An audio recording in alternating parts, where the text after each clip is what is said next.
한글은 일본의 적입니다. 즉각 금지 조치를 시행하십시오. 2024년 일본 우익학자 37명이 문부과학성에 제출한 긴급 탄원서입니다. 히라가나 46자, 가타카나 46자, 상용 한자 2136자. 일본 학생들을 10년 내내 이 한자 지옥에서 보냅니다. 그런데 도쿄 최고 명문 사립 중학교에서 학생들이 몰래 쓰던 노트가 압수됐습니다. 자음 14개, 모음 10개, 고작 24개의 조각으로 2136자의 과목을 탈출한 암호 바로 한글이었습니다. 만년 꼴찌 반의 평균 성적이 3개월 만에 21.4점 수직 상승. 일본 교육계 전체가 공포에 빠졌습니다. 도쿄대학이 긴급 연구팀을 꾸렸고 NHK가 카메라를 들이댔고 40년간 한글을 부정하던 보수학계의 최고 권위자가 전국 방송에서 고개를 숙였습니다. 그런데 진짜 충격은 따로 있었습니다. 이 사건 이후 일본 정부가 절대 공개하지 못한 내부 보고서 그 안에 적힌 한 줄의 문장이 일본 열도를 뒤흔들었습니다. 일본 아이들은 초등학교 6년 동안 2136자의 한자를 외워야 합니다.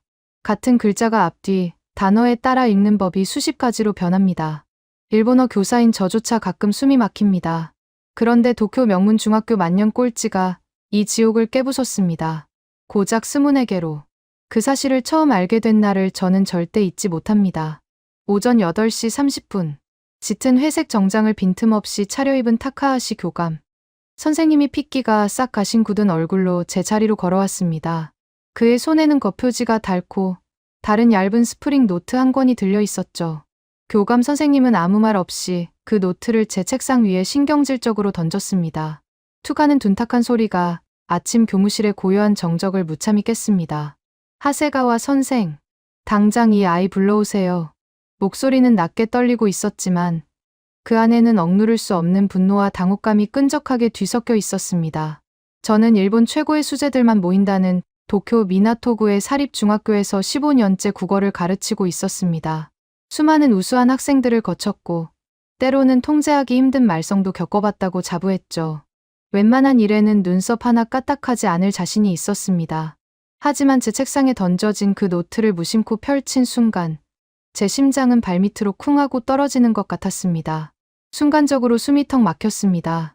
15년간 제가 강단에서 쌓아온 교사로서의 자부심, 아니 일본어라는 거대한 언어 체계 자체가 송두리째 부정당하는 듯한 기묘하고 섬뜩한 감각이 전신을 휩쓸고 지나갔습니다. 노트의 주인을 확인한 저는 더욱 깊은 혼란의 늪에 빠지고 말았습니다. 카이토, 저희 반에서 항상 성적표의 가장 아래쪽을 든든하게 지켜주던 조용하고 왜소한 남학생이었습니다. 카이토는 결코 불량하거나 반항적인 학생이 아니었습니다. 오히려 누구보다 맑은 눈으로 수업을 듣고 칠판에 글씨를 하나도 빠짐없이 성실하게 적어 내려가던 착한 아이였죠. 하지만 카이토에게는 치명적인 약점이 하나 있었습니다. 바로 한자 암기력이었습니다. 일본에서 태어나 일본어를 배우는 학생들에게 한자는 거대한 통곡의 벽과 같습니다.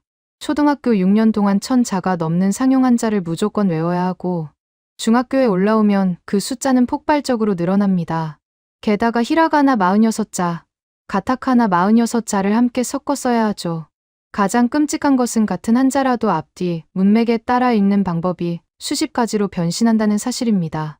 살다라는 뜻의 날생자 하나만 보더라도 학생, 선생, 일생, 생맥주 등 어떤 단어와 결합하느냐에 따라 발음이 완전히 달라집니다. 어떤 날은 세이라고 읽고 어떤 날은 슈오라고 읽고 또 어떤 날은 나마라고 외워야 합니다. 일본어 교사인 저조차도 가끔 숨이 막히는 이 불합리하고 가혹한 암기의 늪에서 카이토는 매일 밤 홀로 허우적거리고 있었습니다. 방과 후 상담 시간마다 카이토는 푹 숙인 고개를 좀처럼 들지 못했습니다. 선생님, 저는 머리가 너무 나쁜가 봐요. 어제 밤새워 외운 글자가 오늘 아침이면 백지처럼 하얗게 지워져요. 아이의 공책은 늘 지우개 가루로 얼룩져 있었고 까만 연필 자국 위에는 좌절감이라는 이름의 짙은 그림자가 배어있는 듯했습니다. 저는 그저 교과서적인 영혼 없는 위로밖에 건넬 수 없었습니다. 조금만 더 반복해서 써보자. 남들보다 2배로 노력하면 반드시 결과가 나올 거라는 말뿐이었죠.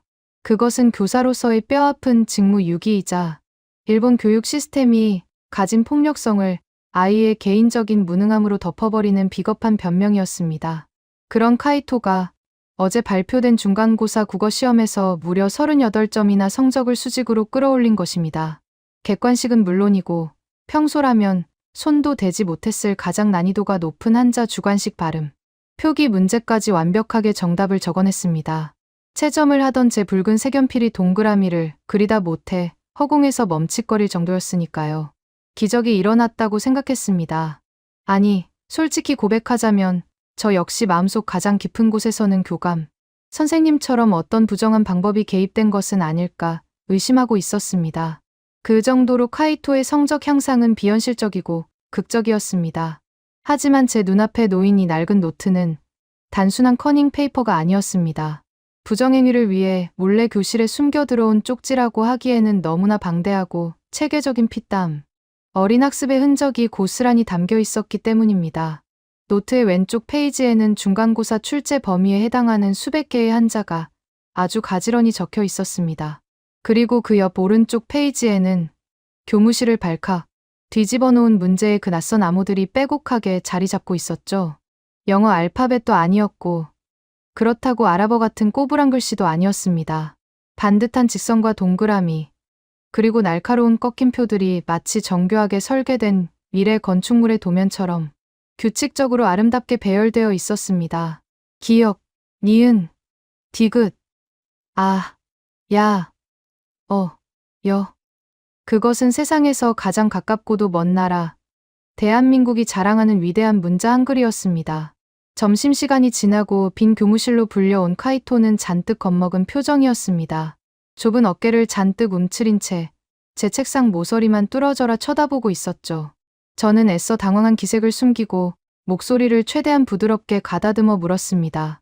카이토, 이 노트 너 것 맞니? 아이가 짐짓 놀란 표정으로 조심스럽게 고개를 끄덕였습니다. 여기 적힌 이 글자들. 한국의 한글 맞지? 이걸로 도대체 뭘 한 건지 선생님한테 숨기지 말고 솔직하게 말해줄 수 있겠니? 타카하시 교감 선생님은 네가 부정한 방법을 썼다고 깊이 의심하고 계셔. 네가 스스로 이 상황을 납득시키지 못하면 아주 큰 징계를 받을 수도 있어. 부정행위라는 단어가 나오자 카이토의 동그란 눈이 찢어질 듯 커졌습니다. 아이는 지독한 억울함에 목소리를 파르르 떨며 다급하게 입을 열었습니다. 아니에요, 선생님. 저 절대 커닝 같은 거 안 했어요. 맹세할 수 있어요. 이건 그냥 저 혼자 보기 위해 만든 제 발음 기호장이에요. 발음 기호장이라고? 네. 한자는 뜻도 어렵지만 읽는 법이 너무 많고 복잡하잖아요. 히라가나로 그 길고 복잡한 발음들을 다 적으려면 노트 공간도 부족하고 나중에 시험 직전에 다시 훑어볼 때 눈에 띄지도 않아요. 그런데 한글은 완전히 달라요. 카이토는 굳은 표정을 풀고 조심스럽게 노트를 펼치더니 가장 첫 페이지에 적힌 한글 글자를 잡고 마른 손가락으로 가리켰습니다. 2달 전쯤에 우연히 인터넷 동영상에서 한국 아이돌 가수의 케이팝 노래 영상을 보게 됐어요. 그런데 영상 아래에 달린 가사 발음이 영어 알파벳이 아니라 어떤 신기한 기호들로 적혀 있었어요. 호기심에 인터넷으로 한글 읽는 법을 딱 30분 정도 찾아봤는데 정말 너무 충격적이었어요. 우리 일본어처럼 46개의 모양을 아무 규칙 없이 무식하게 다 외울 필요가 전혀 없더라고요. 아이의 목소리에 점차 강한 확신과 힘이 실리기 시작했습니다. 기본 자음 14개랑 모음 10개. 그것만 머릿속에 넣으면 마치 레고 블록을 요리조리 조립하듯이 세상에 존재하는 어떤 소리든 다 만들어낼 수 있었어요. 예를 들어 저희가 한자 발음에서 제일 헷갈려하는 콧소리나 끊어지는 타금 같은 것들도 한글은 글자 밑에 받침이라는 거 하나만 쓱 끼워 넣으면 그 복잡한 소리가 단 한 글자로 완벽하게 표현이 돼요. 히라가나 3글자나 4글자로 길고 지저분하게 풀었어야 하는 발음이 한글로는 아주 깔끔하게 단 한 글자면 끝나는 거예요. 공간도 덜 차지하고 무엇보다 제가 쓴 발음이 머릿속에 사진처럼 선명하게 찰칵 찍혀서 시험 볼 때 절대 잊어버리지 않게 됐어요. 저는 마치 누군가에게 거대한 망치로 뒤통수를 세게 얻어맞은 듯한 먹먹한 충격에 휩싸였습니다. 이것은 단순히 성적이 훌쩍 오른 한 평범한 학생의 기특한 공부 무용담이 아니었습니다. 수백 년 동안 일본의 어린아이들을 고통스럽게 올가매던 비효율적인 문자 체계의 치명적인 한계를 한국이라는 타국의 문자를 예리한 도구 삼아 완벽하게 부숴버린 엄청난 교실 안의 혁명이었습니다. 서양의 알파벳을 빌려와 발음을 표기하던 기존의 방식보다 수십 배는 더 직관적이고 소리에 오차가 없었습니다.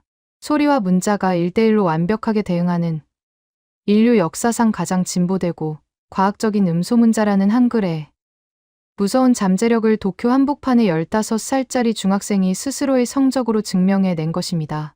카이토는 자신이 우연히 발견한 이 엄청난 효율의 세계에 대해 설명하며 처음 교무실 문을 열고 들어왔을 때의 두려움은 완전히 잊은 채 눈을 반짝이고 있었습니다.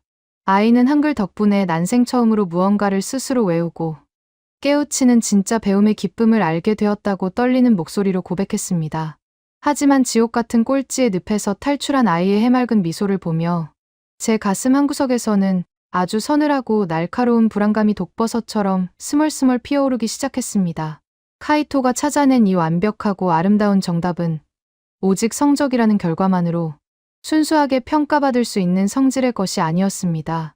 일본 교육계의 뼈대 깊은 정체성, 그리고 무엇과도 타협하지 않는 기성세대들의 알 수 없는 맹목적인 자존심이 복잡하게 얽혀있는 거대한 지뢰밭의 정중앙을 이 작은 아이가 겁도 없이 밟아버린 것이죠. 과연 전통을 목숨보다 중시하는 타카하시 교감 선생님과 그보다 더 깐깐하기로 소문난 미나토구의 엘리트 학부모들이 이 낯선 한국의 문자를 우리 일본 아이들의 합당한 학습 도구로 순순히 인정해 줄 수 있을까요? 제 불길한 예감은 15년의 교직 생활 동안 단 한 번도 틀리는 법이 없었습니다. 카이토의 낡은 노트 한 권으로 시작된 이 작은 교실 안의 파문은 며칠 뒤 학교 담장을 넘어 거대한 폭풍이 되어 맹렬하게 제 목을 조여오기 시작했습니다.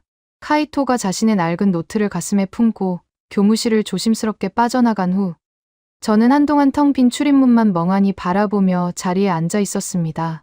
머릿속이 하얗게 비어버린 듯한 묘한 감각이 저를 감쌌습니다. 15년간 교단에 서면서 저는 아이들에게 일본어의 고귀한 전통과 복잡하지만 아름다운 한자의 세계를 가르쳐왔다고 굳게 믿었습니다. 하지만 카이토의 그 반짝이던 눈빛과 확신에 찬 목소리는 제 믿음의 밑동을 무참히 도끼로 찍어내렸습니다. 소리와 문자가 1대1로 완벽하게 호응하는, 그래서 어떤 복잡한 발음도 단 한 글자의 블록으로 깔끔하게 조립해 낼 수 있는 한국의 한글. 그 낯선 타국의 문자가 평생을 일본어 교육에 바쳐온 저조차 단 한 번도 상상하지 못했던 구원의 밧줄이 되어 우리 반에서 가장 공부를 못하던 아이의 손에 쥐어져 있었던 것입니다. 저는 이 위험하고도 놀라운 비밀을 당분간 타카하시 교감 선생님에게는 철저히 함구하기로 결심했습니다.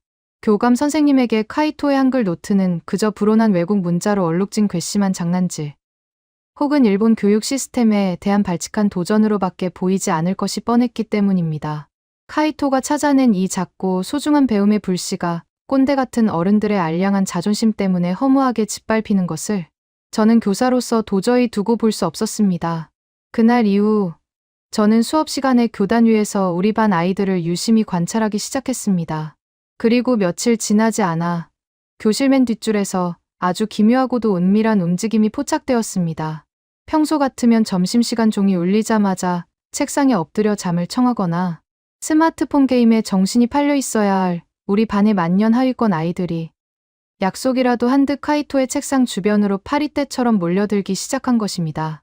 그 중심에는 언제나 반항기 가득한 표정으로 삐딱하게 앉아있던 리쿠, 그리고 한자 쓰기 시험만 보면 너무 긴장한 나머지 손바닥에 땀이 차서 연필조차 제대로 쥐지 못하던 소심한 유이가 있었습니다. 저는 교실 뒷문 틈새로 그들의 대화를 숨죽여 엿들었습니다. 야 카이토, 너 요새 국어 시간에 졸지도 않고 필기 엄청 열심히 하더라. 어제 타카하시 교감한테 불려갔다며? 대체 그 노트에 적힌 이상한 암호들은 다 뭐야? 너 혼자 무슨 컨닝 비법이라도 개발한 거냐? 리쿠가 특유의 툭툭 내뱉는 말투로 카이토의 노트를 빼앗아 들며 물었습니다. 유이 역시 호기심 가득한 눈으로 카이토의 입술만 쳐다보고 있었죠. 카이토는 잠시 머뭇거리더니 이내 결심한 듯 리쿠의 손에서 노트를 받아 펼쳤습니다. 컨닝 같은 거 아니야. 이건 한국의 문자, 한글이라는 거야. 너희들 칠판에 적힌 저 끔찍한 한자들 보이지? 저걸 히라가나로 다 풀어서 외우려면 머리가 터지잖아. 발음 하나에 히라가나 3글자, 내 글자가 주렁주렁 달리니까. 나중에는 글자가 벌레처럼 기어 다니는 것 같아서 도무지 외워지지가 않지. 그런데 한글은 완전히 달라. 카이토는 샤프 펜슬을 꺼내 빈 종이 위에 선을 긋기 시작했습니다. 한글은 기역, 이응 같은 자음 14개랑 야 같은 모음 10개만 외우면 끝이야. 이 24개의 조각들을 레고 블록처럼 위아래로 조립하기만 하면 이 세상에 존재하는 어떤 복잡한 소리라도 딱 한 글자로 압축해서 적을 수 있어. 예를 들어볼게. 우리 저번 시간에 배운 도서관이라는 단어 기억나? 일본어 발음으로는 토쇼칸이잖아.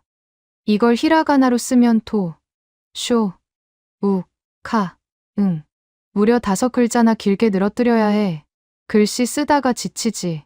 그런데 한글로 적으면 어떻게 되는지 알아? 카이토의 손놀림이 빨라졌습니다. 빈종이 위에는 단 3글자의 한글이 마법처럼 새겨졌습니다. 토, 쇼, 칸. 봐봐. 5글자가 3글자로 줄었어. 게다가 맨 마지막에 칸이라는 발음은 글자 아래에 니은이라는 받침, 블록 하나만 쓱 끼워 넣으면 콧소리까지 완벽하게 한 글자 안에서 표현이 돼. 글자 모양 자체가 발음의 구조를 사진처럼 딱 보여주니까 노트에 이렇게 정리해두면 시험 직전에 눈으로 훑기만 해도 머릿속에 찰칵하고 각인이 돼버려. 절대 까먹을 수가 없다고. 리쿠와 유이의 눈이 동시에 호수처럼 커졌습니다. 외국 문자를 왜 굳이 배우냐며 코웃음을 치던 리쿠의 입에서는 짧은 탄성이 터져 나왔습니다. 야, 이거 완전 사기 아이템 아니냐? 히라가나 46개도 겨우 외웠는데 고작 24개만 알면 저 복잡한 한자 발음을 다 적을 수 있다고? 나도 당장 알려줘. 그 자음인가 뭔가 하는 거부터. 유이 역시 떨리는 목소리로 거들었습니다. 카이토, 나도 가르쳐 줄 수 있어? 나 진짜 이번 한자 시험에서도 낙제하면 엄마한테 쫓겨날지도 몰라. 그날부터 교실 뒷자리는 그들만의 치열한 언어 해방구로 변모했습니다. 카이토를 주축으로 결성된 이른바 한글 레지스탕스는 하루가 다르게 세력을 불려 나갔습니다. 처음에는 리쿠와 유이를 포함해 3명으로 시작했던 스터디 그룹이 불과 2주일 만에 우리 반 하위권 학생 17명 전원으로 불어난 것입니다. 점심시간마다 교실 한 구석에서는 삐뚤빼뚤 서툰 솜씨로 낯선 문자를 그려넣는 아이들의 열기로 가득 찼습니다. 야, 여기서는 이응 받침을 써야 발음이 더 부드럽게 넘어가지. 아, 모음을 세로로 긋는 거랑 가로로 긋는 게 이렇게 다르게 소리 나는구나. 진짜 천재들이 만든 문자 같아. 저는 교단에 서서 그 믿기지 않는 풍경을 묵묵히 지켜보았습니다. 일본어 교사인 제 입장에서 아이들이 모국어의 문자인 히라가나를 제쳐두고 타국의 문자에 열광하는 모습이 조금은 씁쓸하기도 했습니다. 하지만 그 씁쓸함은 이내 거대한 감동으로 바뀌었습니다. 평생 공부라는 높은 장벽 앞에서 패배감과 무기력만 학습해왔던 아이들입니다. 그런 아이들이 처음으로 눈에 불을 켜고 자신만의 무기를 갈고 닦고 있었습니다. 억지로 머릿속에 우겨넣는 단순 암기가 아니라 스스로 원리를 깨우치고 문자를 조립해 내는 진짜 배움의 기쁨을 알아가고 있었던 것입니다. 일본의 한자 교육은 본질적으로 아이들의 인내심을 갉아먹는 고통스러운 암기력 테스트입니다. 소리와 문자의 연결고리가 헐거워서 시각적 기억에 전적으로 의존해야 하죠. 하지만 한글은 달랐습니다. 한글의 구조는 뇌의 인지 구조와 완벽하게 맞아떨어지는 직관적인 도구였습니다. 시각적 부담을 최소화하면서도 소리의 특징을 극대화하여 머릿속에 저장하는 그야말로 발음, 암기에 있어서만큼은 현존하는 가장 완벽하고 압도적인 기술이었습니다.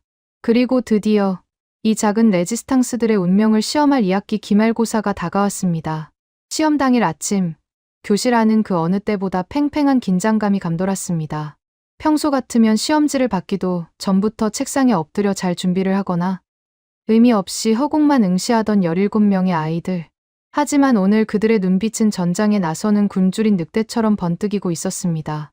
시험 시작 종이 울리자마자 교실에는 사각거리는 연필 소리만이 전투적으로 울려 퍼졌습니다. 저는 교실을 천천히 거닐며 아이들의 시험지를 곁눈질로 살폈습니다. 리쿠도, 유이도 빈 여백의 희미한 연필 자국으로 자신만의 한글 암호들을 빠르게 끄적이며 거침없이 답을 써 내려가고 있었습니다. 막히는 문제가 나오면 눈을 감고 자신이 한글로 정리했던 그 시각적 블록의 형태를 머릿속으로 떠올리는 듯했습니다. 며칠 뒤 교무실 제 자리에는 채점을 기다리는 시험지들이 산더미처럼 쌓여 있었습니다. 저는 심호흡을 크게 한 번 하고 붉은 색연필을 집어 들었습니다. 첫 번째 시험지는 소심했던 유이의 것이었습니다. 첫 페이지, 동그라미. 두 번째 페이지, 동그라미. 세 번째 페이지, 가장 배점이 높은 주관식 한자 독음 문제들까지 연속으로 동그라미가 그려졌습니다. 제 손끝이 미세하게 떨리기 시작했습니다. 30점을 넘기지 못해 펑펑 울던 유이의 점수란에는 선명하고 붉은 글씨로 84점이라는 숫자가 새겨졌습니다. 채점이 진행될수록 저는 경악을 금치 못했습니다. 이것은 기적이 아니었습니다. 철저하고 완벽하게 설계된 과학적 데이터의 승리였습니다. 밤을 새워 전체 통계를 낸 결과 제 눈앞에 나타난 수치는 그야말로 일본 교육계의 상식을 갈기갈기 찢어놓을 만큼 충격적이었습니다. 한글을 바른 보조 도구로 사용한 카이토와 17명의 아이들. 그들의 국어 성적 평균은 지난 중간고사 대비 무려 21.4점이나 수직으로 폭등해 있었습니다. 카이토 본인의 성적은 중간고사에 이어 또다시 큰 폭으로 뛰어올라 반상위 5명 안에 들었고 만년 꼴찌를 다투던 나머지 아이들도 단숨에 반 평균을 훌쩍 넘어서며 상위권 아이들을 위협하는 수준까지 치고 올라온 것입니다. 반면 기존의 전통적인 방식대로 묵묵히 히라가나와 가타카나로 암기했던 나머지 우등생 아이들의 평균 상승폭은 고작 2.8점에 불과했습니다. 21.4점이라는 압도적인 숫자. 이것은 단순히 성적이 올랐다는 의미를 넘어섰습니다. 수백 년간 수많은 아이들을 좌절시켰던 비효율적인 일본 문자 체계의 치명적인 한계를 타국의 문자가 완벽하게 보완해냈다는 학술적인 증명이자 생생한 현장의 데이터였습니다. 저는 아이들의 성적표를 품에 안고 한참 동안 창밖만 바라보았습니다. 자랑스러웠습니다. 어른들이 만들어 놓은 지옥 같은 시스템 속에서 자신들만의 생존 방식을 스스로 찾아낸 이 작은 레지스탕스들이 눈물 나게 대견했습니다. 하지만 세상을 바꿀 수 있을 것 같았던 이 짜릿한 승리의 도취감은 채 일주일을 가지 못했습니다. 아이들은 자신이 이루어낸 놀라운 성취에 순수하게 환호하며 기뻐했지만 어른들의 보수적이고 꽉 막힌 세계는 이 기적을 전혀 다른 시선으로 바라보고 있었습니다. 성적표와 함께 아이들의 노트가 각 가정으로 발송된 지 정확히 닷새째 되던 날 아침, 평화롭던 교무실의 고요함을 찢어발기며 제 자리에 전화기가 미친 듯이 발작하듯 울리기 시작했습니다. 하세가와 선생님, 당장 설명해 보시죠. 우리 렌의 노트에 적힌 이 불쾌하고 이상한 글자들, 도대체 뭡니까? 수화기 너머로 들려오는 요시다, 어머니의 신경질적인 목소리. 평소 학교 운영위원회를 쥐락펴락하며 막강한 입김을 자랑하던 그녀의 목소리에는 숨길 수 없는 적대감과 경멸이 서려 있었습니다. 어제 렌의 방에 들어갔다가 기절하는 줄 알았습니다. 명색이 미나토구 최고의 사립중학교라는 곳에서 신성한 일본어 시간에 아이들한테 정체불명의 한국 문자를 가르치다니요. 성적이 오르면 뭐합니까? 우리 아이들이 일본인으로서의 긍지와 정체성을 다 잃어버리고 저급한 외국 문자에 오염되고 있는데 담임이라는 사람이 이걸 방조하고 있었다는 게 말이 됩니까? 요시다 어머니의 전화를 시작으로 본물 터지듯 학부모들의 빗발치는 항해 전화가 교무실을 폭격하기 시작했습니다. 분노, 조롱, 그리고 이해할 수 없는 맹목적인 적개심. 수화기를 쥔 제 손에 식은땀이 차올랐습니다. 교무실 반대편에 앉아있던 타카하시 교감 선생님이 안경 너머로 저를 매섭게 노려보며 서서히 자리에서 일어나고 있었습니다. 카이토의 작은 노트 한 권에서 시작된 조용한 혁명의 불꽃이 이제 아이들의 순수한 배움을 짓밟으려는 어른들의 거대하고 맹렬한 폭풍의 눈 속으로 빨려 들어가고 있었습니다. 피할 수 없는 전쟁의 서막이 올랐습니다. 과연 일본의 정체성이라는 거대한 명분을 무기로 돌진해 오는 이 무자비한 학교 시스템과 학부모들의 맹공 속에서 저는 이 17명의 가여운 레지스탕스들을 끝까지 지켜낼 수 있을까요? 요시다 어머니의 전화가 끊어지기 무섭게 교무실의 전화기들은 마치 짝이라도 한 듯 동시다발적으로 비명을 지르기 시작했습니다. 15년 교직 생활 동안 수많은 민원을 응대해 왔지만 이토록 맹렬하고 조직적인 분노는 처음이었습니다. 전화를 건 학부모들의 목소리에는 단순한 항의를 넘어선 일종의 종교적인 방어, 기재 같은 것이 서려 있었습니다. 일본 최고의 엘리트들이 모인다는 미나토구, 그 중에서도 가장 보수적이고 프라이드가 높기로 소문난 우리 학교 학부모들에게 아이들의 노트에 적힌 낯선 한국의 문자는 그들의 고결한 영토를 침범한 불쾌한 바이러스와도 같았던 것입니다. 그날 오후 사태의 심각성을 인지한 타카하시 교감 선생님은 긴급 학부모 간담회를 소집했습니다. 학교 대회의실에는 좋기 50명이 넘는 학부모들이 굳은 표정으로 자리를 채우고 있었습니다. 회의실의 공기는 숨을 들이마시기 힘들 정도로 무겁고 차가웠습니다. 단상의 선제 등줄기를 타고 차가운 식은땀이 속옷을 적시며 흘러내렸습니다. 맨 앞자리에 팔짱을 끼고 앉은 요시다 어머니가 매서운 눈빛으로 저를 쏘아보며 먼저 포문을 열었습니다. 하세가와 선생님, 저희는 변명을 들으러 온 것이 아닙니다. 도대체 언제부터 이 훌륭한 일본의 교실이 외국 문자의 실험실로 전락한 겁니까? 그것도 하필이면 한국의 문자라니요. 우리 아이들이 배워야 할 것은 아름답고 깊이 있는 일본어의 정수입니다. 발음 몇 개 쉽게 외우겠다고 그 천박한, 아니 정체불명의 기호들을 맹목적으로 추종하게 내버려 두다니. 교사로서 부끄럽지도 않습니까? 요시다 어머니의 말이 끝나기가 무섭게 곳곳에서 동조하는 수군거림과 날선 비난들이 화살처럼 날아들었습니다. 어떤 아버지는 책상을 주먹으로 내리치며 당장 해당 학생들을 징계하고 학부모들에게 공식 사과문을 발송하라고 소리쳤습니다. 저는 마른 침을 꿀꺽 삼키며 준비해온 자료 화면을 띄웠습니다. 그것은 제가 며칠 밤을 새워가며 분석한 17명 아이들의 성적 데이터표였습니다. 학부모님들, 심려를 끼쳐드린 점은 교사로서 깊이 사과드립니다. 하지만 부디 이 수치를, 이 객관적인 데이터를 한 번만 편견 없이 봐주시길 간곡히 부탁드립니다. 저는 떨리는 목소리를 애써 진정시키며 스크린을 가리켰습니다. 여기 붉은색 막대 그래프를 보십시오. 한글을 발음 보조 도구로 활용한 우리 반하위권 학생 17명의 기말고사 국어 평균 점수입니다. 지난 시험 대비 무려 21.4점이 상승했습니다. 반면 기존의 히라가나, 암기 방식을 고수한 학생들의 상승폭은 2.8점에 불과했습니다. 이것은 단순한 우연이나 꼼수가 아닙니다.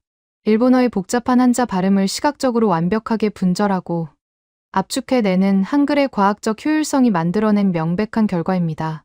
평생 꼴찌를 맴돌며 공부를 포기했던 아이들이 난생 처음으로 배움의 즐거움을 느끼고 스스로 책상에 앉고 있습니다. 교육의 본질이 아이들의 성장이라면 우리는 이 놀라운 효율성을 무조건 배척할 것이 아니라 하나의 훌륭한 학습 도구로 안아주어야 하지 않을까요?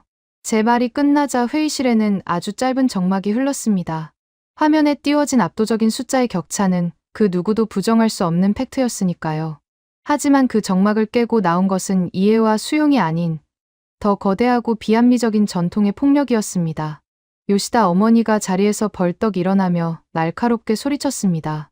숫자가 무슨 소용입니까? 성적만 오르면 내 나라의 정체성을 팔아넘겨도 좋다는 뜻인가요? 언어는 그 나라의 혼입니다. 우리 아이들이 한자의 획을 하나하나 그려가며 인내심을 배우고 일본인의 정신을 수양하는 과정을 고작 성적 몇 점 올리겠다고 저런 얄팍한 외국 기호의 편리함과 맞바꾸자는 말씀이십니까? 선생님은 지금 아이들에게 편법과 요령만을 가르치고 있는 겁니다. 맞습니다. 당장 내일부터 그 이상한 노트들을 전부 압수하십시오. 만약 학교가 이 사태를 방관한다면 저희 학부모회는 교육청에 정식으로 이 학교를 고발할 것입니다. 다른 학부모들도 핏대를 세우며 동참했습니다. 그들의 눈에 띄어진 성적 향상 데이터는 보이지 않았습니다. 그들에게 중요한 것은 아이들의 배움과 성장이 아니라 자신들이 굳게 믿어온 일본의 전통과 우월성이 아시아의 작은 이웃, 나라가 만든 문자 시스템에 의해 효율성 측면에서 완벽하게 제압당했다는 그 뼈아픈 현실을 부정하는 것뿐이었습니다. 팩트와 데이터라는 날카로운 창은 감정과 편견으로 뭉친 맹목적인 전통이라는 거대한 방패 앞에서 허무하게 튕겨나가고 말았습니다. 간담회가 엉망진창으로 끝난 직후 저는 타카하시 교감 선생님의 호출을 받고 좁고 숨막히는 교감실로 불려갔습니다. 교감 선생님은 창밖을 향해 서서 한참 동안 넥타이를 만지작거리더니 얼음장같이 차가운 목소리로 최후 통첩을 날렸습니다. 하세가와 선생은 지금 자신이 무슨 짓을 저질렀는지 전혀 파악하지 못하고 있군요.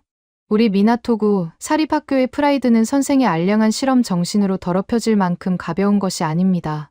교감 선생님, 하지만 아이들의 눈빛을 보셨지 않습니까? 카이토와 그 친구들은 지금 태어나서 처음으로 스스로 공부를. 닥치세요. 타카하시 교감 선생님이 책상을 강하게 내리치며 뒤돌아섰습니다. 그의 얼굴은 분노로 붉게 달아올라 있었습니다. 데이터? 효율? 그딴 쓰레기 같은 변명은 집어치우십시오. 내일 아침 조회 시간 전까지 그 17명의 학생들을 전부 교무실로 불러서 한글로 적힌 노트를 단 한 권도 빠짐없이 압수해서 폐기하십시오. 그리고 아이들에게 자술서를 쓰게 하세요. 다시는 신성한 학교에서 외국 문자를 사용하지 않겠다는 각서 말입니다. 만약 내 지시를 거부하거나 또다시 반발한다면 선생은 물론이고 해당 학생들 전원을 교칙 위반으로 징계위원회에 회부하겠습니다. 징계 기록이 남으면 그 아이들 상급 고등학교 진학은 꿈도 꾸지 못할 겁니다. 내 말 뜻 명확하게 이해했습니까? 심장이 차갑게 얼어붙는 것 같았습니다. 상급 학교 진학 추천서를 무기로 아이들의 목줄을 쥐고 흔드는 짓. 그것은 교육자로서 절대 해서는 안 될 가장 비열하고 잔인한 폭력이었습니다. 하지만 거대한 학교 시스템의 정점에 서 있는 교감, 선생님의 권력 앞에서 일개 평교사인 제가 할 수 있는 일은 아무것도 없었습니다. 저는 주먹을 꽉 쥐고 부들부들 떨리는 입술을 깨물며 교감실을 걸어 나왔습니다. 다음 날 아침, 텅 빈 음악실로 카이토와 리쿠, 유이를 비롯한 17명의 아이들을 몰래 불렀습니다. 창문 틈으로 스며드는 아침 햇살이 아이들의 맑은 얼굴을 비추고 있었지만 제 속은 시커멓게 타들어가고 있었습니다. 저는 아이들의 눈을 차마 마주치지 못한 채 교감 선생님의 지시사항을 무겁게 전달했습니다. 오늘 당장 노트를 제출하고 다시는 한글을 쓰지 않겠다는 각서를 써야 한다는 청천벽력 같은 선고를 내린 것입니다. 순간 음악실 안은 무덤처럼 고요해졌습니다. 아이들의 얼굴에 번져가던 충격과 배신감은 이내 처절한 절망으로 바뀌었습니다. 평소 가장 거칠게 행동하던 리쿠가 눈가를 붉히며 발로 철제 의자를 거칠게 걷어찼습니다. 쾅하는 소리와 함께 리쿠가 소리쳤습니다. 대체 왜요? 우리가 누굴 때렸어요? 남의 물건을 훔쳤어요? 그냥 공부 좀 잘해보고 싶어서 남들보다 조금 더 쉽게 외울 수 있는 방법을 찾아서 우리끼리 쓴 것뿐이잖아요. 성적이 오르면 칭찬을 해줘야지. 왜 우리가 각서까지 쓰면서 죄인 취급을 받아야 하는데요? 유이는 이미 양손으로 얼굴을 감싼 채 흑흑 소리 내어 울고 있었습니다. 선생님, 저 이제 한글 없으면 한자 하나도 못 읽어요. 다시 예전처럼 바보 취급받으면서 교실 구석에 앉아있기 싫어요. 제발 우리 노트 뺏지 마세요. 그리고 카이토. 모든 기적의 시작이었던 카이토는 울지 않았습니다. 대신 텅 빈 험한 눈동자로 저를 가만히 올려다보며 아주 낮고 떨리는 목소리로 물었습니다. 선생님, 어른들은 왜 항상 정답을 정해놓고 우리한테 강요만 하는 걸까요? 우리가 찾아낸 길이 더 빠르고 정확하다는 걸 눈으로 확인했으면서도 왜 그 길은 틀렸다고 원래 가던 가시밭길로만 걸어가라고 억지를 부리는 걸까요? 우리는 그저 이해하고 싶었을 뿐인데 일본어가 미워서가 아니라 포기하지 않고 끝까지 일본어를 잘하고 싶어서 이 도구를 선택한 것뿐인데 아이의 그 덤덤한 질문이 제 가슴을 수만 개의 바늘로 쑤시는 듯한 고통을 안겨주었습니다. 저는 아이들 앞에서 무릎을 꿇고 싶었습니다. 미안하다. 이 비겁하고 낡은 어른들의 세상이 너희들의 순수한 배움의 열정을 지켜주지 못해서 정말 미안하다. 속으로 수천 번을 사과했지만 입 밖으로는 단 한마디도 뱉어낼 수 없었습니다. 그날 아이들은 자신의 보물과도 같았던 낡은 한글 노트들을 눈물과 함께 제 책상 위에 쌓아두고 하나둘 교실로 돌아갔습니다. 아이들의 뒷모습은 처음 한글을 발견하기 전에 그 무기력하고 패배감에 젖어있던 예전의 모습으로 완벽하게 되돌아가 있었습니다. 방과 후 텅 빈 교무실에 홀로 남아 아이들이 제출한 17권의 노트를 물끄러미 바라보았습니다. 기역, 니은, 디귿. 아이들의 땀방울이 서려있는 이 위대한 문자들이 일본의 낡은 편견이라는 거대한 장벽 앞에서 산산조각이 나버렸습니다. 저는 더 이상 이 부조리한 시스템의 부속품으로 남고 싶지 않았습니다. 서랍을 열고 하얀 편지지를 꺼냈습니다. 사직서. 제 15년 교직 생활의 마지막을 이 아이들을 지키지 못한 비겁한 교사로 끝낼 수는 없었기에 교육청의 모든 진실을 고발하고 스스로 옷을 벗을 결심을 한 것입니다. 펜을 들어 사직서의 첫 줄을 힘겹게 써 내려가려던 바로 그 순간이었습니다. 교무실 전체를 찌를 듯이 날카로운 전화벨 소리가 정적을 깨고 울려 퍼졌습니다. 평소 같으면 받지 않았을 테지만 무언가에 홀린 듯 수화기를 집어들었습니다. 수화기 너머로는 아주 묵직하고 차분한 중년 남성의 목소리가 들려왔습니다. 늦은 시간에 실례합니다. 도쿄 미나토구 사립중학교의 하세가와 국어 선생님 맞으십니까? 네. 그렇습니다만. 실례지만 누구신가요? 잠시 침묵이 흐른 뒤 상대방이 뱉어낸 한마디는 제 사직서를 쥔 손을 멈추게 만들었고, 절망의 구렁텅이에 빠져있던 저와 17명의 아이들의 운명을 송두리째 뒤바꿔 놓을 거대한 폭풍의 시작을 알렸습니다. 저는 도쿄대학 언어학과 주임 교수 마츠모토라고 합니다. 학부모 간담회에서 선생님이 발표하셨다는 한글 학습법 데이터가 교육계 내부에 입소문이 퍼졌습니다. 선생님 반 아이들이 만들어냈다는 그 기적적인 성적 데이터. 제가 꼭 눈으로 확인해야겠습니다. 사직서를 쓰려던 제 손을 멈추게 한 수화기 너머의 목소리는 너무나 침착하고 단호했습니다. 도쿄대학 언어학과 주임 교수 마츠모토. 일본 언어학계에서 그의 이름 석 자가 가지는 무게감은 상상을 초월합니다. 정부의 국어 정책 자문위원장을 역임하며 일본어의 표준을 정립해온 그야말로 학계에 살아있는 전설이 일개 중학교 교사인 저에게 먼저 전화를 걸어온 것입니다.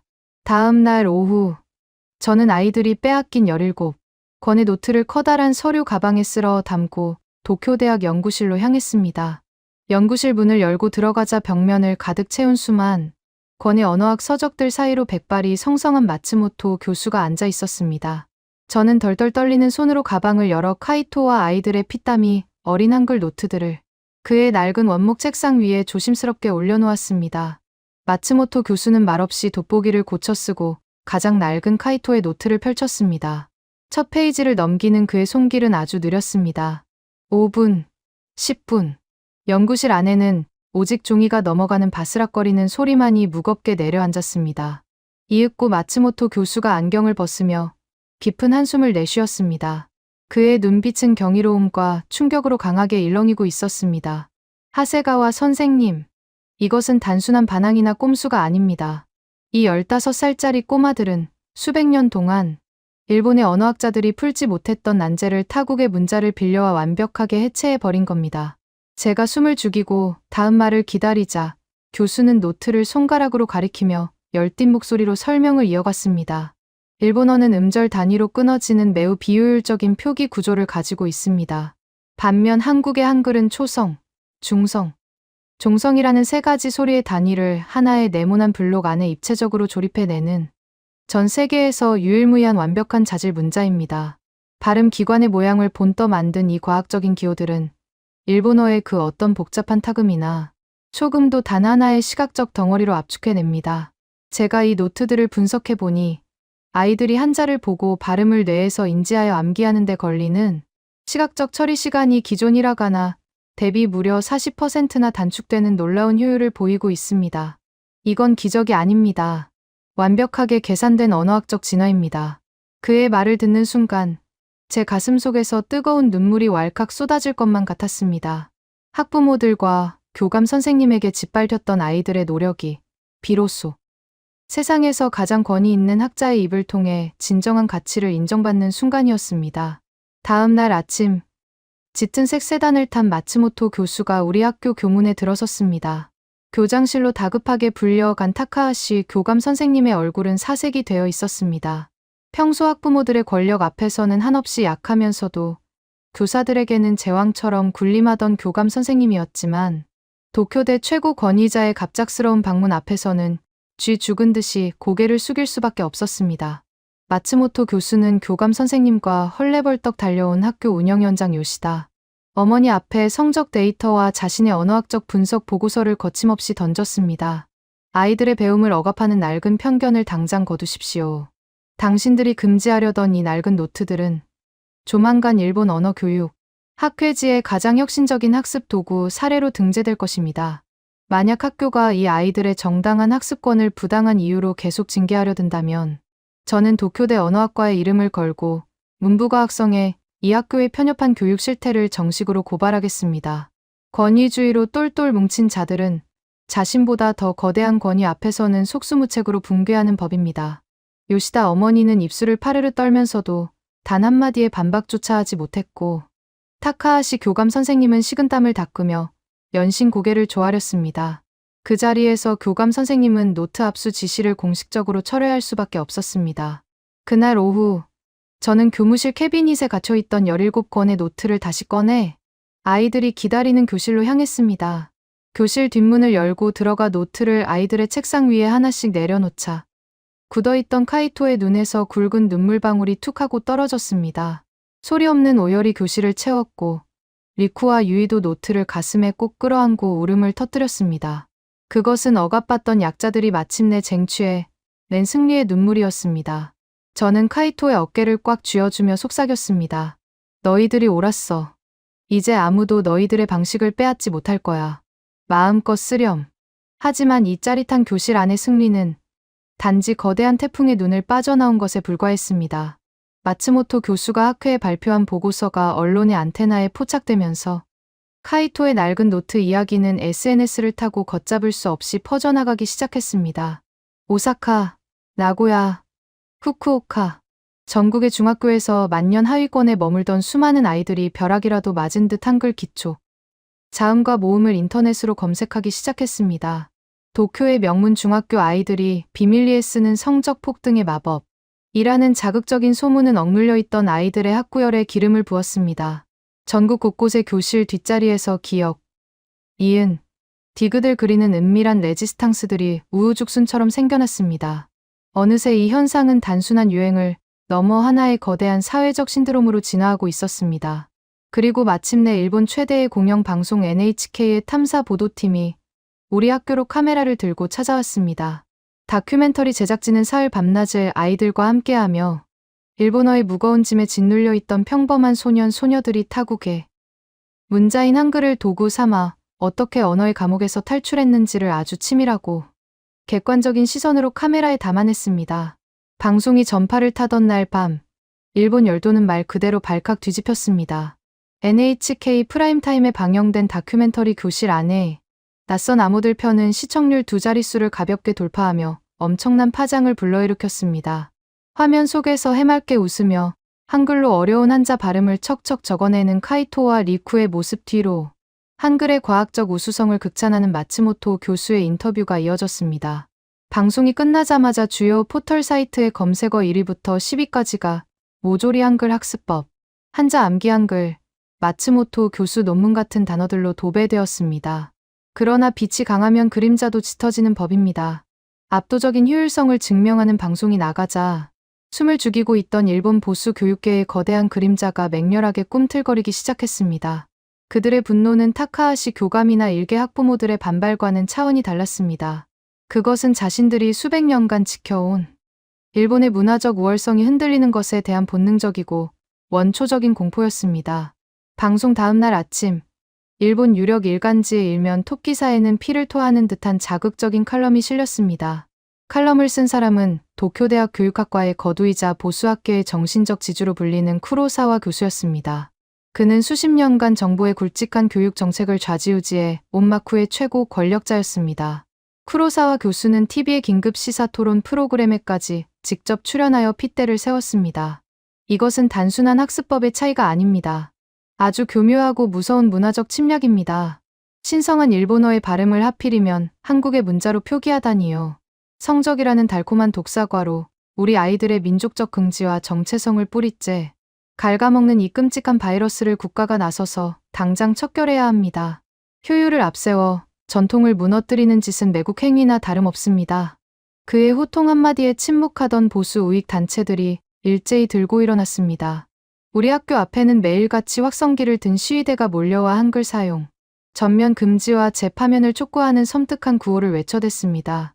사태가 국가적인 이념 갈등으로 번질 조짐을 보이자 관망하던 문부과학성 장관마저 긴급 브리핑을 열고 외국 문자 보조 활용에 대한 전면적인 실태 조사에 착수하겠다고 발표했습니다. 학교는 다시 짙은 어둠 속으로 가라앉았습니다. 아이들은 창밖에서 들려오는 확성기 소리에 공포에 질려 귀를 막았고 저는 교무실 구석에서 쏟아지는 비난의 화살을 맨몸으로 받아내야 했습니다. 마츠모토 교수가 학술적인 방패를 세워주었지만 정치와 이념으로 무장한 쿠로사와 교수라는 거대한 산을 넘기에는 역부족이었습니다.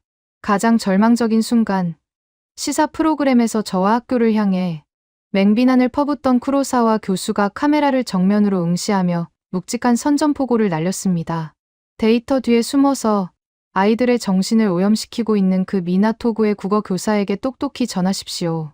다음 주 내가 직접 그 불순한 교실로 쳐들어가서 그 얄팍한 거짓말의 실체를 낱낱이 파헤쳐 주겠노라고. 일본 교육계 최고의 권력자가 일개 중학교 교실을 처벌하기 위해 직접 행차하겠다는 잔혹한 예고장. 카이토와 17명의 아이들. 그리고 제가 쌓아 올린 이 작고 위대한 문자 혁명의 불꽃은 다가오는 거대한 폭풍 앞에서 위태롭게 흔들리고 있었습니다. 피할 곳은 없었습니다. 이제 남은 것은 그 무시무시한 편견의 눈동자를 정면으로 마주하는 것뿐이었습니다. 일본 교육계의 살아있는 권력, 도쿄대학 교육학과 쿠로사와 교수의 방문 예고가 텔레비전 전파를 탄 직후 우리 미나토구 사립중학교는 거대한 장례식장처럼 무겁고 차가운 정적 속으로 가라앉았습니다. 학교 밖 정문 앞에는 여전히 한글 사용을 반대하는 우익 단체들의 확성기 소리가 귀를 찢을 듯 울려 퍼졌고 교내에는 숨막히는 긴장감이 짙은 안개처럼 깔려 있었습니다. 타카하시 교감 선생님은 아침마다 신경안정제를 삼켰고 다른 교사들은 저와 눈을 마주치는 것조차 두려워하며 슬금슬금 피하기 바빴습니다. 저는 폭풍의 한가운데 덩그러니 남겨진 돛담배처럼 철저하게 고립되어 있었습니다. 하지만 제 뒤에는 저만 바라보고 있는 카이토와 17명의 어린 레지스탕스들이 있었습니다. 여기서 무너지면 이 아이들의 빛나는 성취는 영원히 불순한 반역으로 낙인 찍히고 말것이라는 절박함이 덜덜 떨리는 제 두 다리를 간신히 버티게 해주었습니다. 약속된 방문일 아침. 칠흑같이 검은 최고급 대형 세단 3대가 학교 정문을 미끄러지듯 통과해 운동장 한가운데 멈춰섰습니다. 차문이 열리고 은빛 지팡이를 짚은 노신사가 매서운 눈빛을 번뜩이며 내렸습니다. 쿠로사와 교수였습니다. 그의 뒤로는 날카로운 인상의 조교들과 교육청 관계자들이 호위 무사처럼 도열해 있었습니다. 교장 선생님과 타카하시 교감 선생님은 허리를 90도로 굽힌 채 땀을 뻘뻘 흘리며 그를 맞이했습니다. 쿠로사와 교수는 그들의 인사에 눈길조차 주지 않고 곧장 바닥을 쿵쿵 울리는 묵직한 지팡이 소리와 함께 제가 있는 2학년 4반 교실을 향해 거침없이 걸어왔습니다. 교실 뒷문이 신경질적으로 열리고 쿠로사와 교수가 팔짱을 낀 채 맨 뒷자리에 자리를 잡았습니다. 좁은 교실 안에 산소가 일순간 전부 증발해 버린 것 같았습니다. 평소 장난기 많던 리쿠조차 숨소리를 죽였고 유이는 너무 긴장한 나머지 연필을 쥔 손끝이 하얗게 질려 있었습니다. 저는 터질 것 같은 심장을 부여잡고 애써 태연한 척 교단에 서서 분필을 집어들었습니다. 자, 오늘 배울 부분은 교과서 75페이지입니다. 칠판에 적힌 이 복잡한 한자들의 도금을 각자의 방식대로 노트에 정리해 봅시다. 제가 칠판에 적어 내려간 단어는 주저라는 뜻의 한자였습니다.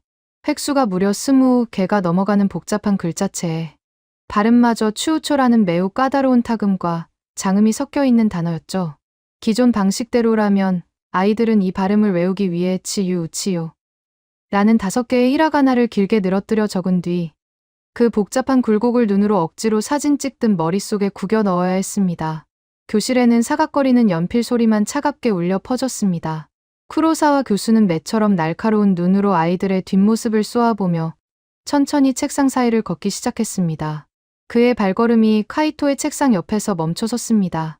카이토의 책상 위에는 그 문제의 낡은 노트가 펼쳐져 있었고 방금 제가 칠판에 적은 복잡한 한자 옆에는 치읓과 유 그리고 치읓과 요가 결합된 단 2글자의 깔끔한 한글 블록이 선명하게 적혀 있었습니다. 이복의 학생. 쿠로사와 교수의 낮고 위압적인 목소리가 카이토의 정수리로 꽂혔습니다. 카이토의 작은 어깨가 파르르 떨렸습니다. 네. 지금 자네가 적은 이 기호들 말이야. 이게 그 논란의 한국 문자, 한글인가? 그렇습니다. 쿠로사와 교수의 입가에 비릿한 조소가 번졌습니다. 그는 아이를 향해 아니 저와 교실 안에 모두가 똑똑히 들으라는 듯 쩌렁쩌렁한 목소리로 꾸짖기 시작했습니다. 나는 도무지 이해할 수가 없군. 명색이 미나토구의 엘리트라는 학생이 수백 년간 이어져 온 아름답고 격조 높은 우리 일본의 문자를 버리고 고작 암기 몇 번 쉽게 해보겠다고 타국의 천박한 발음 기호의 영혼을 파는 이유가 무엇인가? 자네는 거울을 보며 스스로 일본인으로서의 자긍심이 부끄럽지도 않은가? 이것은 배움이 아니라 알량한 요령이자 문화적 항복 선언이야. 그의 호통에 타카하시 교감 선생님은 교실 문 밖에서 발을 동동 굴렀고 아이들은 겁에 질려 고개를 푹 숙였습니다. 저는 교단에서 뛰어내려와 쿠로사와 교수를 막아서려 했습니다. 하지만 그 순간 제 눈앞에서 믿을 수 없는 일이 벌어졌습니다. 만년 꼴찌, 늘 자신감이 없어 방과 후 상담 시간마다 고개를 떨구던 15살 소년 카이토가 덜덜 떨리는 두 주먹을 책상 위에 꽉 쥐고서 천천히 고개를 들어 쿠로사와 교수의 매서운 눈동자를 정면으로 마주본 것입니다. 교수님, 저는 영혼을 판 적이 없습니다. 소년의 목소리는 미세하게 떨리고 있었지만 그 안에 담긴 결기는 교실 안의 무거운 공기를 뚫고 나갈 만큼 단단했습니다. 쿠로사와 교수의 한쪽 눈썹이 꿈틀거렸습니다. 저는 히라가나가 싫어서 이걸 쓰는 게 아닙니다. 오히려 일본어를 너무나 사랑하고 포기하고 싶지 않아서 이 문자를 선택한 겁니다. 카이토는 자신의 노트를 들어 올려 교수에게 내밀었습니다. 교수님, 이 한자의 발음은 추우초입니다. 히라가나로는 5글자를 써야 하고 시각적으로 소리의 높낮이나 강세가 전혀 직관적으로 와닿지 않습니다. 하지만 이 한글을 보십시오. 단 2개의 블록으로 끝납니다.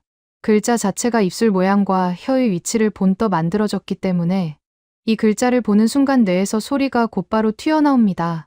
저는 머리가 나빠서 전에는 이 단어 하나를 외우는데 20분이 걸렸습니다. 하지만 한글로 정리한 이후로는 2분이면 완벽하게 발음을 암기합니다. 남은 18분 동안 저는 한자의 깊은 뜻을 공부하고 예문을 찾아 읽을 수 있게 되었습니다. 카이토는 숨을 한번 크게 들이쉬고 평생 학계의 존경만 받아온 노학자의 심장을 향해 묵직한 돌직구를 날렸습니다. 교수님은 제가 문자를 버렸다고 하셨지만 틀렸습니다. 저는 한글이라는 완벽한 도구를 빌려와서 우리 일본어를 그 누구보다 깊고 정확하게 정복해 나가고 있는 겁니다. 문자는 목적이 아니라 도구입니다. 더 효율적인 도구가 있다면 그것을 적극적으로 활용해서 내 나라의 언어를 완벽하게 마스터하는 것. 그것이 진짜 긍지가 아닐까요? 순간 교실 안은 바늘 떨어지는 소리조차 들리지 않을 만큼 완벽한 정적에 휩싸였습니다. 도쿄대 교육학과 주임 교수이자 보수 진영의 수장인 쿠로사와 교수에게 15살짜리 중학생이 언어와 배움의 본질에 대해 완벽한 논리로 반박을 가한 것입니다. 저는 카이토의 당돌함에 심장이 멎을 뻔했지만 한편으로는 아이의 그 빛나는 통찰력의 전율을 느꼈습니다. 쿠로사와 교수는 입을 굳게 다문 채 카이토의 노트를 빼앗아 들었습니다. 그의 날카로운 시선이 칠판에 적힌 한자들과 노트에 적힌 한글의 발음, 블록들을 번갈아 가며 훑고 지나갔습니다. 1시간 같았던 1분이 흘렀습니다. 굳게 닫혀있던 쿠로사와 교수의 입술이 미세하게 달싹였습니다. 그는 카이토에게서 빼앗은 노트를 돌려주고는 아무런 표정, 변화 없이 지팡이를 짚고 교실 뒷문으로 빠져나갔습니다. 그날부터 사흘 동안 쿠로사와 교수는 말없이 우리 반의 모든 수업을 참관했습니다. 첫날의 호통은 사라졌습니다. 그는 팔짱을 낀 채 리쿠가 콧소리를 한글의 이응 받침 하나로 깔끔하게 정리해내는 모습, 유이가 한글의 이중모음을 이용해 까다로운 일본어 장음을 한 번에 표기하는 모습을 숨죽여 지켜보았습니다. 쉬는 시간마다 조교들을 시켜 아이들의 지난 1년치 성적표와 학습 진도율 데이터를 샅샅이 복사해 갔습니다. 나흘째 되던 날 아침, 학교 대강당에는 전국에서 몰려든 수백 명의 취재진과 카메라로 발 디딜 틈이 없었습니다. 쿠로사와 교수가 이번 한글 학습법 논란에 대한 최종 입장을 발표하는 긴급 기자회견이 열린 것입니다. 강당 맨 뒷자리에 선 타카하시 교감 선생님은 모든 것이 끝났다는 듯 눈을 질끈 감고 있었고, 밖에서는 여전히 우익 단체들의 시위 소리가 들려오고 있었습니다. 모두가 쿠로사와 교수의 입에서 카이토와 저, 그리고 학교를 향한 무자비한 파문 선고가 내려질 것이라 확신하고 있었습니다. 마침내 단상에 오른 쿠로사와 교수가 마이크를 잡았습니다. 수백 개의 카메라 플래시가 일제히 터졌습니다. 그는 준비해온 원고를 주머니에 집어넣고 강당을 메운 수많은 사람들과 카메라 렌즈를 향해 천천히 입을 열었습니다. 저는 지난 사흘간 미나토구의 한 중학교 교실에서 불순한 문자의 침략을 목격하고 그것을 처단하기 위해 현장에 머물렀습니다. 그의 첫 마디에 강당 안이 술렁였습니다.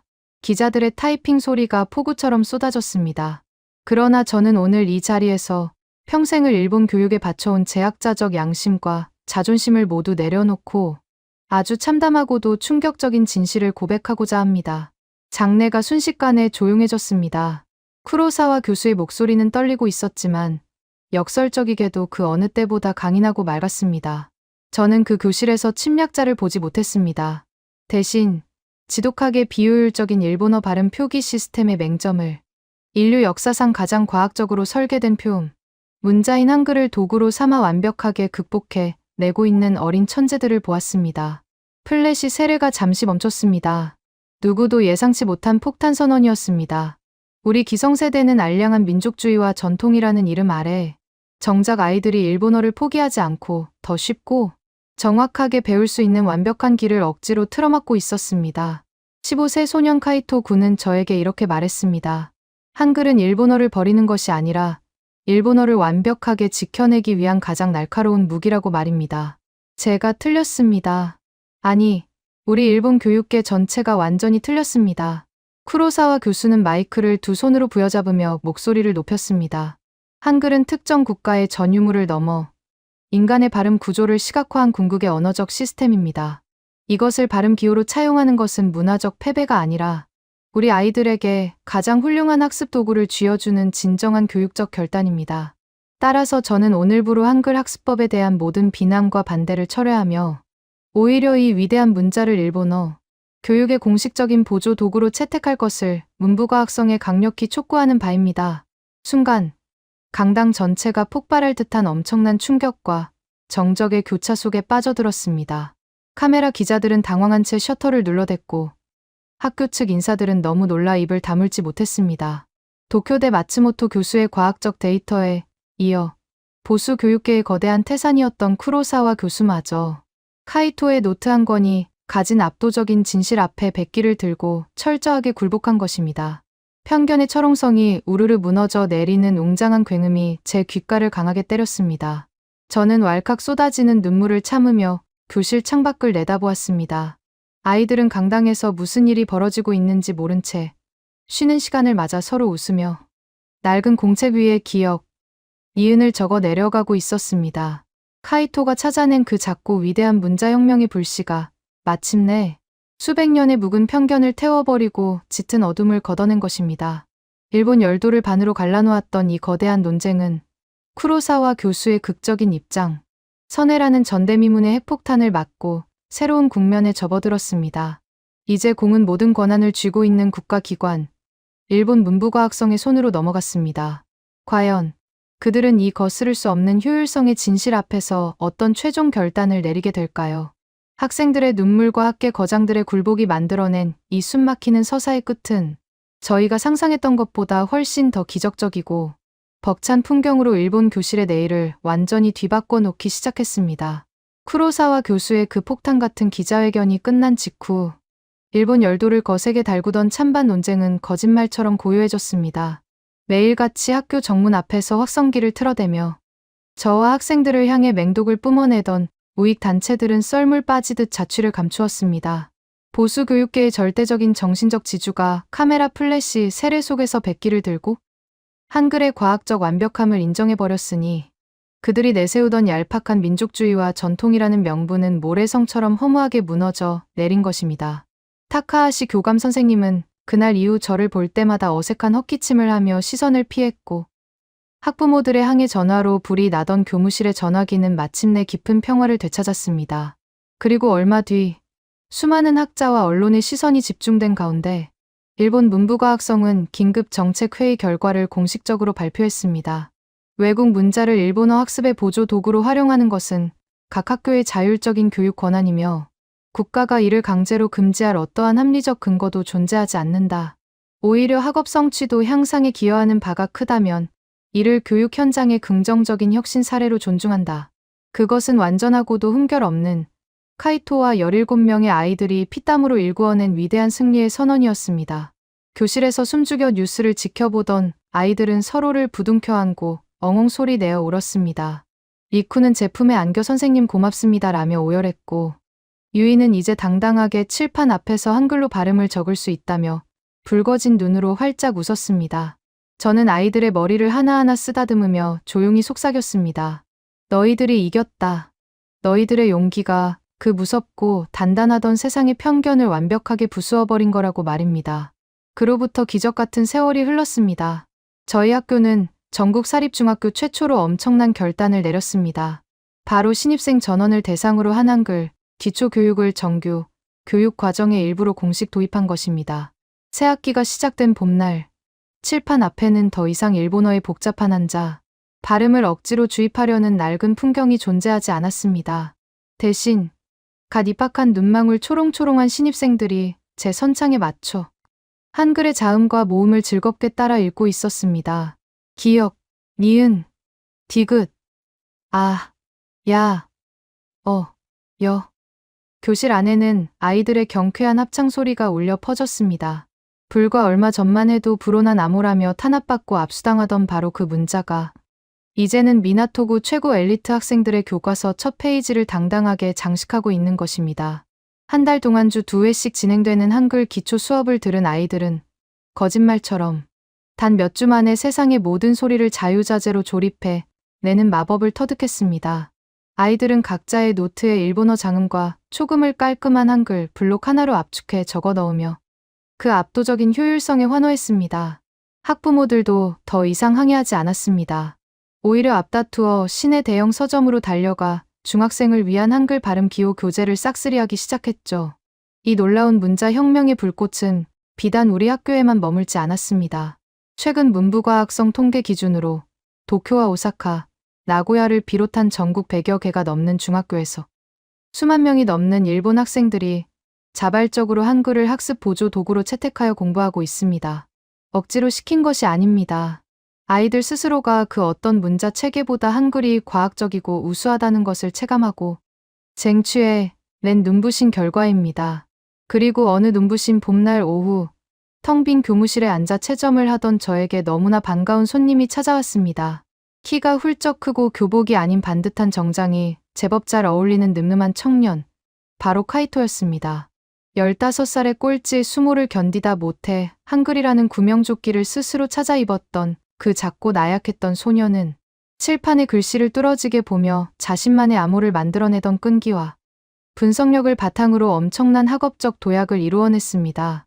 고등학교에 진학한 이후에도 한글 발음 노트를 무기 삼아 전 과목에서 상위권을 놓치지 않았고 마침내 도쿄대학 교육학과에 당당히 합격하여 입학을 앞두고 있었습니다. 카이토는 제 책상 앞에 서서 두 손으로 정중하게 하얀 서류 봉투 하나를 내밀었습니다. 선생님, 저 합격했습니다. 봉투 안에서 꺼낸 종이에는 도쿄대학 교육학과 최종 합격이라는 믿을 수 없는 문장이 선명하게 찍혀 있었습니다. 만년 하위권을 맴돌던 소년이 자신을 그토록 멸시하고 억압했던 일본 최고 권위의 학부, 정중앙으로 당당하게 걸어 들어갈 자격을 얻어낸 것입니다. 저는 너무 놀라 입을 다물지 못한 채 카이토의 두 손을 꽉 맞잡았습니다. 대단하다 카이토. 정말 대단해. 대학에 가서 무엇을 하고 싶니? 카이토는 특유의 그 맑고 단단한 눈빛으로 저를 마주 보며 대답했습니다. 선생님처럼, 그리고 마츠모토 교수님처럼 낡은 편견에 맞서 진짜 배움을 지켜주는 교육자가 되고 싶습니다. 어른들이 만들어 놓은 고집스러운 정답만 강요하는 게 아니라 아이들이 가장 빠르고 정확하게 성장할 수 있도록 세상에서 제일 훌륭한 도구를 편견 없이 쥐어주는 그런 선생님이요. 그리고 제 첫 수업 시간에는 반드시 칠판에 기역 니은 디귿을 먼저 적을 겁니다. 제가 그 글자들 덕분에 이 자리까지 올 수 있었으니까요. 카이토의 뒷모습이 교무실 밖으로 멀어지는 것을 바라보며 저는 조용히 눈을 감았습니다. 한국의 위대한 언어학자이자 군주였던 세종대왕이 500여 년 전 백성들을 위해 만들었다는 그 경이로운 문자는 오늘날 현대를 살아가는 일본의 어린 학생들에게 고스란히 그 따뜻한 애민, 정신과 압도적인 과학의 힘을 증명해 보였습니다. 한글은 우리 일본을 침략하거나 정복한 것이 아닙니다. 그저 스스로 품고 있는 눈부신 효율성과 완벽함으로 수백 년, 묵은 굳은 살 같은 우리의 오만한 편견을 소리 없이 녹여내렸을 뿐입니다. 이것이 바로 낡은 노트 한 권으로 시작되어 일본 열도를 완전히 뒤바꿔 놓은 그 위대하고도 조용한 문자 혁명의 모든 기록입니다. 여러분, 일본 교실의 문자 혁명 어떠셨습니까? 100여 개가 넘는 학교, 수만 명의 학생, 학습 시간 40% 단축. 이 숫자는 퇴학 위협에도 펜을 놓지 않은 소년들의 피눈물입니다. 결국 일본 보수 교육계의 거두마저 고개를 숙였습니다. 기성세대의 알량한 자존심이 막고 있던 완벽한 길입니다. 이제 이 위대한 문자를 인정해야 합니다. 아무도 믿어주지 않고 조롱받던 시간. 아이들은 묵묵히 한글의 가치를 증명해 일본 엘리트 교육의 심장부를 굴복시켰습니다. 한글의 압도적 우수성이 전 세계에 닿을 수 있도록 지금 바로 구독과 좋아요, 그리고 이 영상을 공유해 주십시오. 여러분의 공유 하나가 대한민국 문화에 자긍심을 세웁니다. 가슴이 뜨거워지셨다면 댓글에 모두가 있는 나라 한 문장만 남겨주십시오.